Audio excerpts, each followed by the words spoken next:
ready for a deep dive into Agentic AI? I'm ready. Awesome. Today we're looking at how these systems are changing supply chains. Supply chains. Yep. Think of it as a whole team of AI agents all working together, Okay. making sure products get where they need to be exactly when they need to be there. So like AI logistics. Exactly.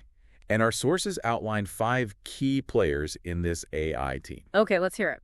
We've got the central coordinator, then there's the data analyzer, the demand forecaster. Wow, that's a lot of agents. We've also got the inventory manager, and last but not least, the production scheduler. It's like a whole company of AI. It really is, each with its own unique role to play. So let's break it down, starting with the central coordinator. Okay, so the central coordinator is like the brain of the whole operation. The brain. To make sure everything runs smoothly, that all the agents are working together, no conflicts. Like a conductor for an orchestra. Perfect analogy. Yeah. Then we have the data analyzer, which is constantly gathering information, Like market trends and things like that.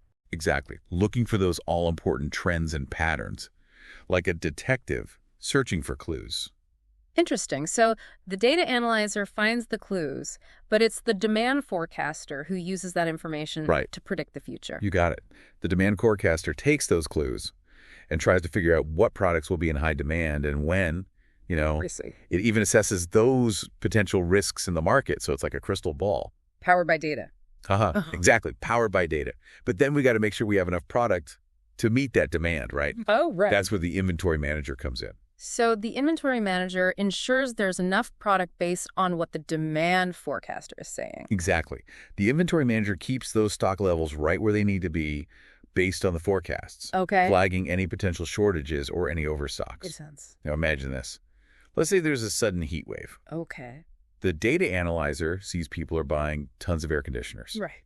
The demand forecaster updates its predictions based on this heat wave. I see where you're going with this. And boom, the inventory manager jumps into action. Making sure there are enough air conditioners in stock. Exactly. That's what I mean by real-time responsiveness. Yeah. It's a key advantage of this agentic AI. It is really cool how they can react so quickly. But wait, there's more. Yeah. We still need to make sure those air conditioners are actually produced. Oh, right. Enter the production scheduler. So the production scheduler ramps up production. It does. Even more than that, it takes those demand forecasts and the inventory levels into account. But it also looks at any potential disruptions that could happen. Okay. And then it plans out those production runs, allocates all the resources, I see. And even coordinates with all of the suppliers. Wow. That's impressive. So we've got our all-star team of AI agents, each with their own important job. But how do they actually work together in practice? Yeah, let's walk through an example. Remember that heat wave scenario? Sure. So the data analyzer picks up on that surge in air conditioner orders. It analyzes this data and immediately sends a report to the demand forecaster. And then the demand forecaster updates its predictions, taking the heat wave into account. Yep, and this updated forecast goes straight to the central coordinator. The brain of the operation. Right, but here's where things get really interesting. Oh. The central coordinator doesn't just wait for these reports to slowly come in. It immediately checks in with the inventory manager. And the production scheduler. You got it. So it gets a real-time snapshot of inventory and production capacity all at once. So it can make a decision about what to do next. Exactly. And then, boom, it simultaneously sends instructions to both agents. Wow. The inventory manager gets instructions to adjust the inventory levels. Excellent. And at the same time, the production scheduler gets instructions to start making more air conditioners. So they're both responding to the same issue, but doing their own specific tasks? That's what we call parallel processing. That's pretty cool. It makes the whole system so much faster and more responsive, right? Definitely. And I imagine they then report back to the central coordinator. You know it. Once they've completed their tasks, they report back, confirming those adjustments. Closing the loop. Exactly. That's the continuous feedback loop in action. I like it. This feedback loop allows the system to constantly adapt to whatever's happening. That's so important in a dynamic environment like a supply chain. Couldn't agree more. Yeah. And, it's this agentic workflow with its ability to react so quickly. And adapt on the fly. Exactly. Yeah. That's what makes these AI-powered supply chains so efficient, like a well-oiled machine. It really is. But let's break down exactly what makes this workflow so powerful It boils down to a few key features. Okay, hit me with those features. First, we have that immediate response to those real-time signals that are coming in. Okay. The system doesn't sit around waiting for problems to happen. It jumps right into action. Decisive. Precisely.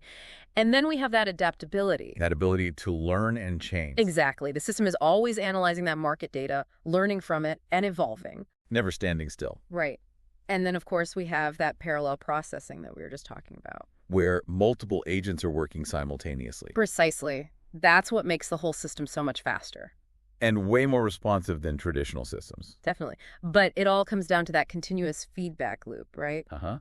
Everything that an agent does gets reported back to the central coordinator. And integrated into the system's overall understanding. It's like a constant conversation between all the different parts. And this is key.